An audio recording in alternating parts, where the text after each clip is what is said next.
Je suis tombé sur cette formation du Barça hier en scrollant sur Facebook, comme formation probable d'Hansi Flick contre le Bayern Munich.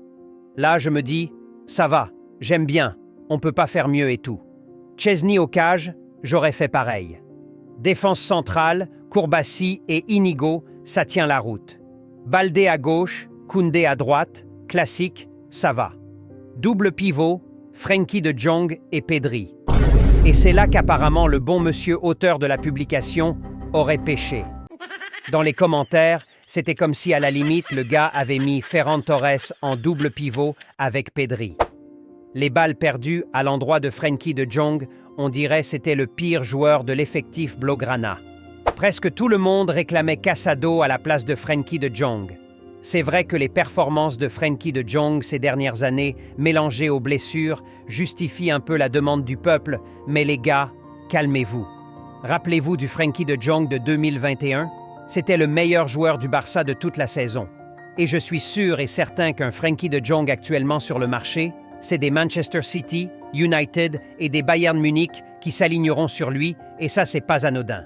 Outre les relations plutôt compliquées du joueur actuellement avec le club et les supporters, le talent de Frenkie de Jong n'est plus approuvé. Du coup, calmez-vous les Blaugrana, Frenkie de Jong actuellement c'est décevant? Oui, mais ce n'est pas non plus Ferran Torres ou Mitroglou. Frenkie reste un top joueur, pépin physique ou pas pépin physique. Les performances de Casado actuellement, c'est tout simplement exceptionnel et mérite tout à fait sa place dans l'effectif d'Hansi Flick, je l'admets, mais pas plus que Frenkie de Jong. Juste à voir ce qu'Hansi Flick a fait de Rafinha en quelques mois, imaginez juste ce qu'il pourrait faire d'un Frenkie de Jong, surtout qu'il a lui-même demandé au club de ne le vendre pour rien au monde. C'est qu'il a un objectif précis et concis à l'endroit du joueur. Le football, ça va très vite, c'est vrai, mais de grâce, les gars, n'oublions pas qui est vraiment Frenkie de Jong. On a le droit d'avoir des préférences pour ce que peut apporter précisément un joueur, mais de là s'acharner sur Frenkie comme s'il avait le niveau de Mitroglou actuellement, j'accepte volontiers d'être son avocat, et ce, sans honoraire. Ce sera Frenkie et moi contre le monde entier. Alors sur ce, obligé de faire un petit sondage pour voir l'ampleur de la chose. Alors au top de leur forme, qui prenez-vous? Le A, c'est pour Frenkie de Jong, le B, c'est pour Marc Casado. Faites votre vote dans les commentaires. Il suffit de mettre A ou B. Merci de participer. Passons à la vidéo. Salut les Blaugrana, bienvenue sur cette nouvelle vidéo actualité sur le FC Barcelone.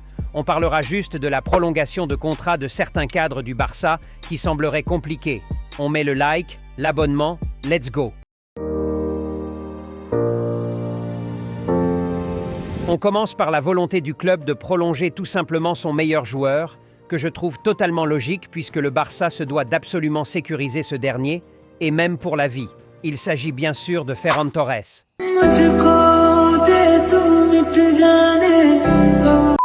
Oups, Pedri je voulais dire. Pedri González. Désolé pour tous ceux qui se sont déjà évanouis, c'était pas intentionnel. Bref. Le Barça veut absolument prolonger son milieu et parallèlement, le joueur est tout oui pour continuer au Barça. En soi, le club reste très confiant sur le dossier. Et franchement, personnellement, je ne vois Pedri ailleurs qu'à Barcelone pour la majeure partie de sa carrière, à moins qu'il ait 86 ans et qu'il ne peut plus tenir debout. Le second dossier concerne notre espoir Ballon d'Or, Lamine Yamal. Apparemment, quand je dis meilleur joueur du monde, il y en a qui grincent les dents. Le Real s'est gagné aujourd'hui. Donc désormais, ce sera espoir Ballon d'Or. Alors, notre espoir Ballon d'Or devrait être prolongé jusqu'en 2030, dès ses 18 ans. Rappelons qu'en Espagne, ou même en Europe, je crois, je ne suis pas juriste, il y a une clause qui empêche les jeunes joueurs moins de 18 ans de signer pour une longue durée. Donc le contrat actuel de Lamine Yamal finit en 2026 et sera automatiquement renouvelé à sa fin jusqu'en 2030, selon un accord verbal, je précise, entre son agent et le club, puisqu'à la fin de son contrat actuel, il aura 18 ans, donc peut signer pour une longue durée. Si ça tenait qu'à moi, je le prolonge jusqu'en 2068. Malheureusement, je ne suis pas président du Barça, je suis youtubeur. Les gars, je vous en prie, propulsez la chaîne pour qu'on atteigne le 1 million d'abonnés. Comme ça, je déposerai ma candidature pour être président du Barça. Dès mon élection, je vous promets de faire partir Ferran Torres. Cette seule promesse devrait vous motiver, j'en suis sûr, alors allons-y. Passons maintenant au dossier compliqué. Il s'agit bien sûr du bon vieux Ronald Araujo, qui jusqu'alors n'a pas donné suite aux propositions de prolongation de contrat du club, même s'il a déclaré dernièrement être bien en Catalogne et vouloir continuer son aventure. Apparemment, le joueur est très convaincu par le nouveau projet sportif avec Hansi Flick. Néanmoins, des détails financiers devraient être revus pour trouver un juste milieu entre la volonté du joueur et la situation du club. Le second dossier compliqué, c'est bien sûr mon client Frenkie de Jong. Apparemment, le club veut prolonger le joueur, mais n'a pas de suite sur sa volonté.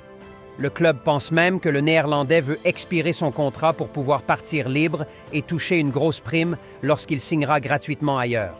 Peut-être un moyen pour le joueur de se venger de tous les mauvais traitements reçus de la part du club? Qui sait? En tout cas, on suivra ce dossier de près, faites-moi confiance. C'est tout pour cette vidéo actualité, les gars. Ceux qui n'ont pas encore lâché le like et l'abonnement, c'est le moment de le faire.